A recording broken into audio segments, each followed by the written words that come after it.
Hello and welcome to The North in Numbers, a podcast that gets the human stories behind the stats. I'll be your host, Annie Gouk. As a data journalist, I write local news stories based on statistics for regional papers up and down the country. Each fortnight, I'll be looking at the figures that particularly affect the North and speaking to experts and those most affected to get their take on the issues facing our communities. This week, I'll be discussing the huge rise in homelessness seen across the North, and particularly the situation in Manchester.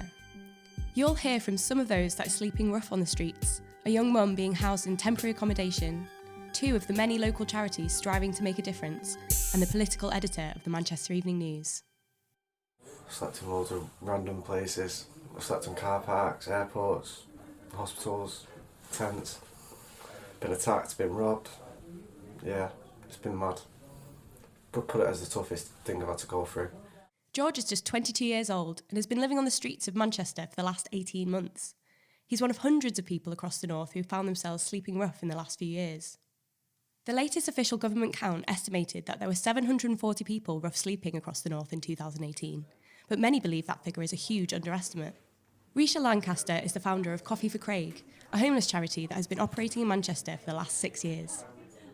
There's always an underestimate because you don't really know the figures. So you've got lots of people who are hidden homeless, lots of people who don't access any services. There's a lot of people who sleep during the day because they feel safer sleeping during the day and walk around at night, so they don't get seen sort of bedded down or they just get missed. I think the figure is absolutely huge. It's a lot bigger than any of us know, unfortunately.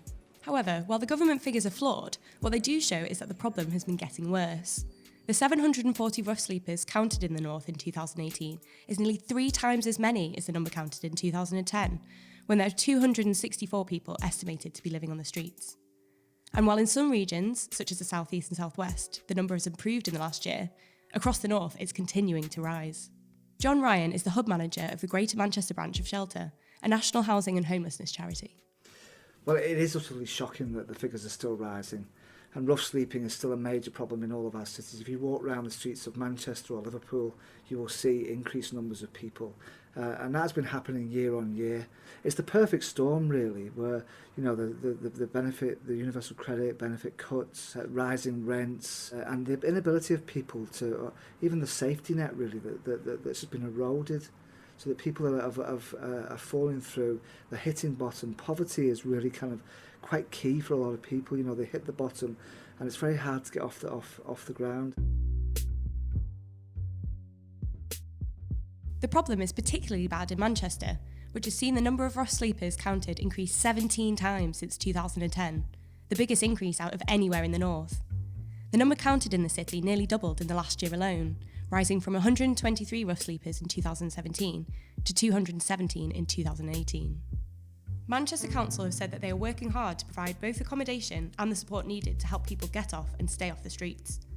The council is taking part in a bed every night scheme, providing emergency shelter for people sleeping rough this winter, and say their outreach team are in the city every night making connections with rough sleepers and working to get them the comprehensive care they need. A spokesperson for the council said, "The drivers of rough sleeping are often out of our control. Things like universal credit, reductions in assistance for housing costs, and the treatment of young people have caused more people to end up on the region's streets. We are therefore trying to tackle the symptoms of the results of national policies."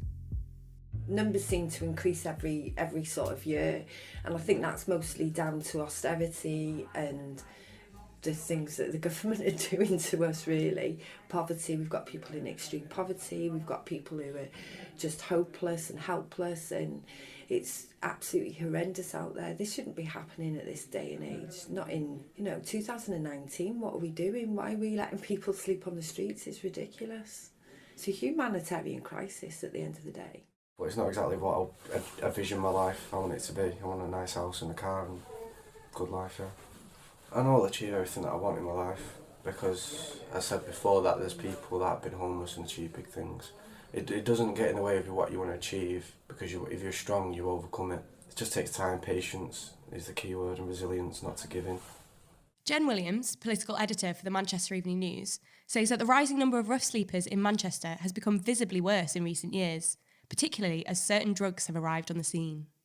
Well, I think it's exploded in the last 5 years or so, and I mean that's been the consequence of a variety of things. I would say kind of local authority cuts lie very squarely at the heart of that, but also welfare changes and the lack of social housing. And I think that started to become visible probably around 2014, 2015 maybe, and then that kind of in 2017 coincided with the emergence of spice as a drug, as a street drug. I've been told by charity people that up to sort of 95% of people on the streets are using spice. And the problem with spice when it first emerged was that there were some very strong strains of it and very variable strains of it, as the kind of manufacturers and dealers were coming up with these various new batches. And there would be weeks where it would be extremely obvious that there were people in the centre of Manchester on it as a drug, because the symptoms are so obvious and so visible and quite kind of intimidating. I think that kind of escalated the public awareness of the levels of rough sleeping that we've got in the city. Not everybody who's homeless or rough sleeping are on drugs, but unfortunately there's quite a high proportion. And I think what happens is you end up going on the street, you go in a downward spiral, you become despondent and you feel like you've got nothing left, you feel hopeless, and then somebody comes along and goes, that'll help you feel better. You're going to take it because it does help you forget. It helps you feel warm. It helps you forget why you're there in the first place, and it helps you forget that you're just on the street and you've got no hope, you've got nowhere to go, no one helping you. I don't blame people for taking drugs. Drug poisoning is the leading cause of death among rough sleepers. In 2018, it was estimated that 726 people died on the streets or in homeless hostels across England and Wales, 294 of them from drug poisoning. 19 of those who died were in Manchester. This has been a growing problem, really. Again, that we're seeing people. If one person dies on the streets, that's one person too many. 726 is a national tragedy, and so these are all avoidable deaths. These are people that don't need to be on the streets. These figures were published for the first time in December last year and only became available after pressure from journalists and campaign groups who had previously been relying on anecdotal evidence. The figures show that the number of homeless people dying on the streets has also risen sharply in the last 5 years. In 2013, it was estimated that 104 rough sleepers died across the north, more than doubling to 209 deaths in 2018. Yeah, I mean, we were kind of part of the push to get those homeless death figures published in the first place, really, because up until the ONS started publishing these experimental figures, and I think it's probably worth highlighting that they're probably an underestimate, probably a substantial underestimate. We were getting bits and pieces of anecdotal stories about people dying on the streets, and it was very difficult to track them because there was no systemic process for recording who they were, where they died, and what they died from. We would be writing about rough sleepers dying on the streets during cold snaps. We would be writing about people who had died from particularly strong strains of drugs, and that included spice when spice emerged. And I also think there's an inevitability there about people dying on the streets. I mean, look at the lifestyles that they're leading. If you're combining likely drug addiction with, in many cases, alcohol addiction, with physical health problems, living on the streets in what is quite a dangerous environment, then also exposed to the cold in the winter time, it's inevitable that you're going to be seeing that. And the more people are living on the streets, it's not that much of a surprise that you would then see the number of people dying on the streets going up. Certainly, the ONS estimates reflect probably what you would expect, which is that, high numbers of people dying from liver damage, from drug misuse, and very low life expectancies on the streets. We're talking about, average ages of sort of early 40s, both for men and women living on the streets. So yeah, I mean, those figures, to be honest, perfectly coincided with what I would expect to be the case, but just probably don't reflect the actual numbers. Risha herself has been directly affected by these issues, which is what led her to set up a charity in Manchester. Coffee for Craig's named after my brother, Craig. He unfortunately was homeless on the streets in Cardiff, and he died in September 2013 in a car park of a heroin overdose. When Craig died, it was a real shock, and it was really horrible, and we wanted to sort of do something in his name, so we started off giving out cups of coffee and saying it was from Craig, so just to sort of keep it alive and make sure he didn't die in vain, really. When we came up here, we couldn't really stop, do you know what I mean? Once you kind of know what's out there and people's stories and what's going on, you kind of get a bit hooked, and you don't really... I think because it's so unjust that people are sleeping on the streets and so wrong, if you can do something and you find that you can do something, you can't kind of stop. Coffee for Craig now runs every evening of the week, from 7pm till 9pm on weekdays and 5pm till 7pm on weekends. They offer hot meals, showers, clothing, computer and phone access, one-to-one advice, help finding shelter, and medical support. Rick is just one of the homeless people that uses their services regularly. I come here for some home-cooked food. Although I say it's professional, it's also got like a real kind of homey feel to it. There's something real cool here. There's a strong underlying sense of decency here, and that's what keeps me coming back. The food's always good, the company's good. It's quite peaceful. It's a nice break for people who are properly on the streets. It is a good break for them, and it does them some good. Extra clothes, extra layers, maybe a sleeping bag, fully hats, things that are going to help to sustain you while you're going through the turmoil of homelessness. Of course, there are many other homeless charities that are operating in Manchester and across the north. Jen recommends one website in particular that can help you find a way to make a difference in your local area. Well, there's a really good website called Street Support, which has got sections for all different parts of the country, so it's not just a Manchester thing. And if you go onto that and put in whereabouts you are, it'll tell you all the kinds of voluntary help that is needed currently in the place where you are, and also what kind of donations are needed. So that's not necessarily financial donations. It's surprising stuff. Maybe they're doing out a bit of a building in order to make a shelter or something like that, and they need somebody with some DIY skills, or they need somebody who can do a bit of cooking once a week, or they need a particular kind of food donating to their food bank, or whatever the thing may be. But it's quite a good one-stop shop, and it's the one that charities kind of always point us towards when we're writing homelessness articles, to kind of, we'll quite often put a link at the bottom to say this is how you can help. Donations and volunteering are a great way for local people to help tackle the problem. However, the real solutions to rising homelessness go way beyond what individuals can offer. The biggest challenge is finding housing. There's not enough housing, so Andy Burnham's done the Bed Every Night scheme, and I think no matter how many hostels you commission or how many hostels are out there, I don't think there's ever going to be enough, because unfortunately the tide of people who are coming out and having to face homelessness themselves, we can't keep up with the demand. A lot of the hostels are clogged up because we haven't got enough houses to put people into after we get them through the hostels, and all the services are working tirelessly day after day after day, but there's nowhere to put people because they're not building enough houses, there's not enough flats for people. It's just a thankless task, to be honest. The problem with housing affects more than just visible homelessness on the streets. There is also the issue of hidden homelessness, where people may have a roof over their heads but no accommodation where they have a legal right to stay. Between January and March this year, more than 22,000 people across the north went to their local council for help because they were either homeless or at risk of becoming so. That might be because they were evicted from privately rented accommodation for being in rent arrears, or were fleeing violence or domestic abuse. Councils have a duty to help you if you are considered to be homeless through no fault of your own and are in priority need. For example, if you have children, are pregnant, or are otherwise particularly vulnerable. They might help you to keep your home through support with claiming benefits or negotiations with the landlord, or they might help you to find a new home with payment towards a deposit or a referral to supported housing projects. You may have to stay in emergency housing while they look into your situation, and if you're still homeless after 8 weeks, then you may have to stay in temporary accommodation until longer-term housing is available. Well, so one of the areas that we're really concerned about is those people that are in temporary accommodation and in dispersed accommodation across Manchester, Greater Manchester and the north of England.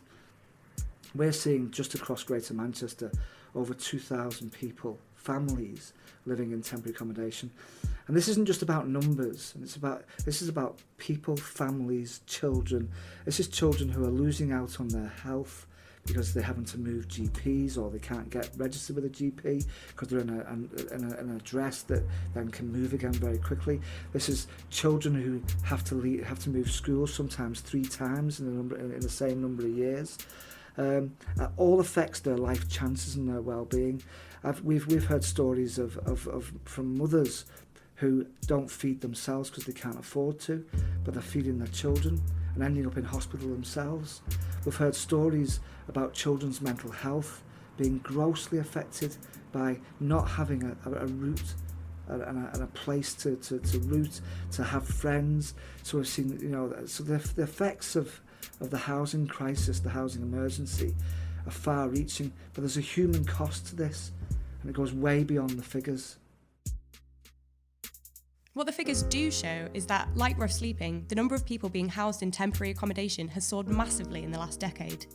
Between January and March this year, there were 4,770 families in temporary accommodation across the north, including a total of 5,160 children. That's up from just 1,990 families in the same situation in 2010, meaning the figure has more than doubled since then. In Manchester, the figure has soared even more drastically, from 273 families in 2010 to 1,971 this year. A spokesperson from Manchester Council said, "We are still seeing increasing numbers of families and individuals coming to us for help with accommodation, as vulnerable residents continue to bear the brunt of austerity and changes to welfare. This is an unprecedented challenge. This demand means there is continual pressure on the system, which is why we are investing in services and working with partners to prevent people from becoming homeless in the first place. However, we need to provide the right accommodation for the makeup of families that present to us, which means that we sometimes need to provide short-term accommodation in B&Bs and hotels to ensure that people are housed safely while we find a more suitable, longer-term solution for them."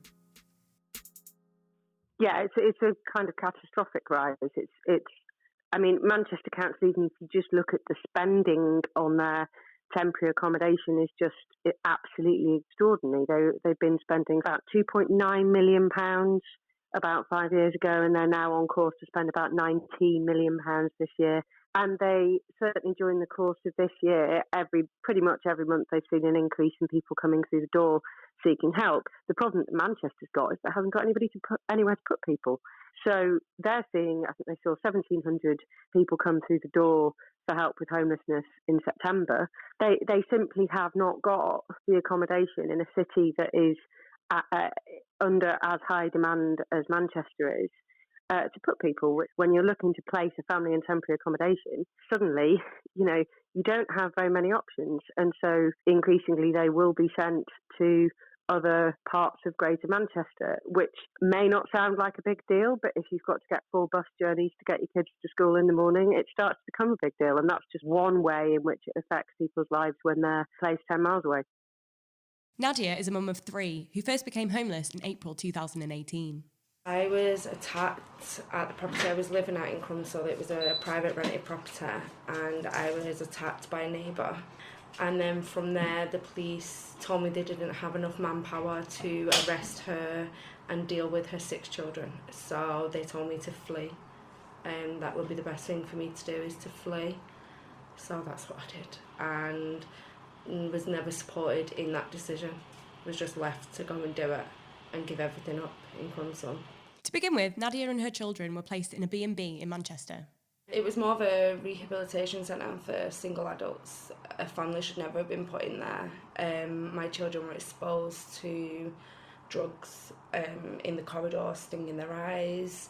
They were exposed to alcoholics, breathing in on them. There was one night 2 males tried to get into the room.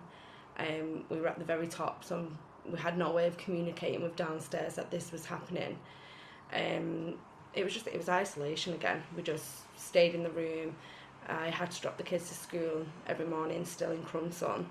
There was no means for us to cook. I couldn't make them a normal breakfast, so I'd give them dry cereal in a sandwich bag, fruit, try and get them to school early enough so they could go breakfast club for a hot breakfast. There was just dirt all up the beds, holes in the bedding. We had to scrub a layer of dirt out of the bath before I could bath the children. And there was just nothing in the room for us. We would dry clothes with a hairdryer. we wouldn't be able to make like, you know, something quick, so we'd have to go out and like eat out. So yeah, it wasn't the nicest at all. You didn't feel like a human in there. If you wanted to use the Wi-Fi, you had to be downstairs. You weren't allowed it in your rooms, which was difficult for the kids more so. So I'd say like a standard of living, we were stripped of a standard of living. And even then, diet-wise, you know, we had to completely change our diet to what means we had around us. So yeah, I wouldn't want any other family to step foot in there. Since Nadia was in that B&B last year, Manchester Council have ramped up inspections on their temporary accommodation stock. However, Nadia's experiences are sadly not unique. B&Bs in particular have a reputation for, you know, for having quite poor conditions. There are some, however, that, you know, have really made an effort. But our view as an organisation is that nobody should have to be in a B&B. And we would not advocate for anybody going through the B&B system. It is not an appropriate way to live. If you've got a family and you can't, boil a kettle, you can't make some toast for your children, you've got to buy all their food from fast food places. Well, that's not in line with anything that we really want to see for our children. You know, we've seen people being placed in bed and breakfasts that frankly they really shouldn't have been. I've interviewed mothers who've been put in hotels that I've been inside, and they can't understand how it can possibly be deemed appropriate, places where there were criminals, places where there were people dealing drugs. There was a young mum that I spoke to last year she wasn't allowed to take her pram up into her room, so it had to stay in the foyer of the hotel, and she'd come downstairs and there would be drugs left in the pram, and people forced to sign these kind of quite inhumane license agreements when they moved into these places that basically says you can take one bag into your room, you can't have a kettle, you can't cook any food in there, you can't have visitors, your boyfriend or your family or your friends can't visit you, you must be in by this time of night. I mean, it's pretty horrendous. And although in the vast majority of cases people won't be in there more than a few weeks, if you're a small child, that lack of safety and security is going to leave an impression on you. You're going to know that your parent doesn't feel safe. You're going to know that everything has been disrupted. And then from there, you'll then get placed into temporary accommodation, who knows where. And the quality of that temporary accommodation itself may not be particularly brilliant. After a week in the B&B, the council moved Nadia into temporary accommodation in Oldham, miles away from her support networks. The last straw was the toilet broke because it was old and cracked, and then if we wanted to use the toilet, we had to go down a level. So I was like, I don't need to live like this. I know, you know, my situation and I'm homeless, but we don't need to live like this. So then they rang and said, we've got no properties in Salford, but we have a 3-bedroom temporary accommodation in Oldham. And there was just no choice. It was, you have to take it or you're intentionally homeless. So then from there it was like I'm completely away from any support, any family, any friends I'm away from by force. And there was just nothing really in there. It was just a sofa, 2 sofas, table and chairs and beds. That was it. And we had to leave all our belongings at the house in Crumson. So it was like starting fresh again, but we weren't allowed to put a clock up. We weren't allowed to, you know, hang a mirror. We weren't allowed to like hang the kids' work from school. Nothing was allowed to be put up because like they made it very clear that it's not ours, you know, so don't touch it as if it is yours. And then said you could be here for 2 years. So it was a bit of a, what am I supposed to do for 2 years? Like look at the same walls. I just could never give the kids what they wanted. They wanted their own room, you know, they wanted to feel comforts like any other child. But I kept having to explain you're not allowed, you know, and it was that explanation of you're not allowed, it's not our home. That was the hardest to keep repeating and repeating. Mentally, they were not okay. My daughter became very, very anxious. My son was angry. It was like they started to sort of rebel against me, and I just didn't have the answers to give them. My youngest, he was just possessive. So yeah, it affected them individually, and then they weren't making friendships like normal children would, and that was hard for me to watch. And then my own sort of mental health deteriorate, but then as a mum you have to put yourself to one side, which then that's when I became very sick then. And then they didn't really have the mum that they should have had, because the whole situation just took its toll on me. Well, I mean, certainly, some of the evidence that we hear is that people, living in temporary accommodation, families who are, feeling quite isolated and not getting the support they need. We need a health system that recognises that people might move boroughs as well. We need mental health systems that mean that people can register for help and support wherever they are in the borough. Because if they are placed out of Manchester because there's not enough accommodation here, then they need to be able to get the services they need to for their family to thrive. We also need to make sure that people stay within their networks as well. But right at the root of this, social housing. And there just hasn't been enough of it built.